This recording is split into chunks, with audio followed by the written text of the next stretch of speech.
Syracuse Orange football has 25 new stars. Good evening. I'm Nico Tamurian. It's National Letter of Intent Day when student athletes across the nation make their college plans official, especially important for Syracuse as Scott Schaefer enters his second year as head coach of the Orange. And by all accounts, Coach Schaefer and the staff doing absolutely what they set out to do, getting the Orange help at every single position of need and then some.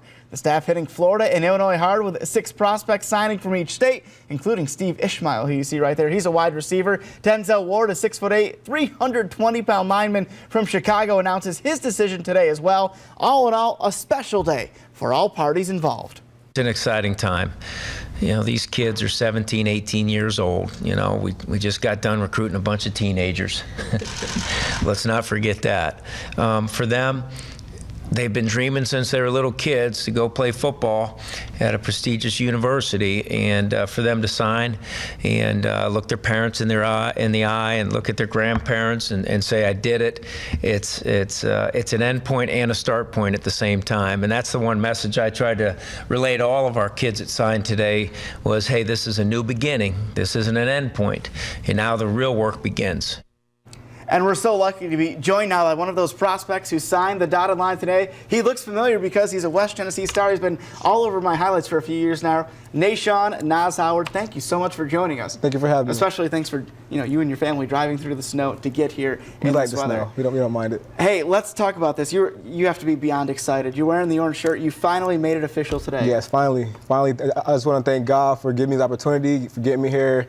Thank Coach Schaefer, the rest of the coaching staff for helping me and giving me the opportunity to get here, and all my other friends and family that encouraged me and helped me get to this point. No question, and this is something that's been in the works for a while. I remember we talked at least a year and a half ago about you getting the Syracuse scholarship offer. Kind of take me through the journey from then to now signing that dotted line. From then, was that 2 years ago? It was about 2 years ago, yeah.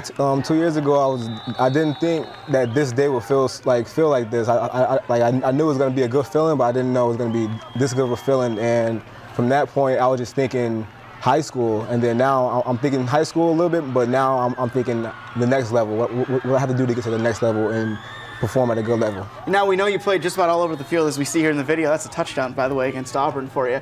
But, we saw you play all over the field for West Tennessee. Where do you project playing for Syracuse in the fall? For Cuse, in the fall, I'm going in for safety, but I'll play whatever they want me to play. It's a great attitude to have. And it seems like, from the outsider's perspective, from our perspective, following this class, it seems like all the recruits are really tight-knit and really close. Yes. Can you kind of talk to me about that relationship? This relationship with a team that I haven't even played with before, guys that I've hung around for 2 or 3 days, it felt like I knew them for my whole life, and it's cool to be with someone from Tennessee or Philly or Pittsburgh, or someone that I never see in my life until the day that we all came for Syracuse. And then to know that we can bond the first and second day, I just imagine what it would be for a year or 2 years. Last question I'll ask you. How great is it? We mentioned how excited you are, but you're staying home. You're playing, for the team you rooted for your whole life. How amazing is that? It's amazing because I'm right here in my hometown. I grew up here. Never really seen it in any other place except for like Kirk Park, Pop Warner football. There you go. We go to Jersey or something, come right back. But being here, I love it here. Some people say it's cold, but I like the snow. Hey, we like the snow, and you draped it for us today. Nashawn Nas Howard, thank you so much for the time. That's your look at sports for right now. I'm Nico Tamurian. We'll be right back.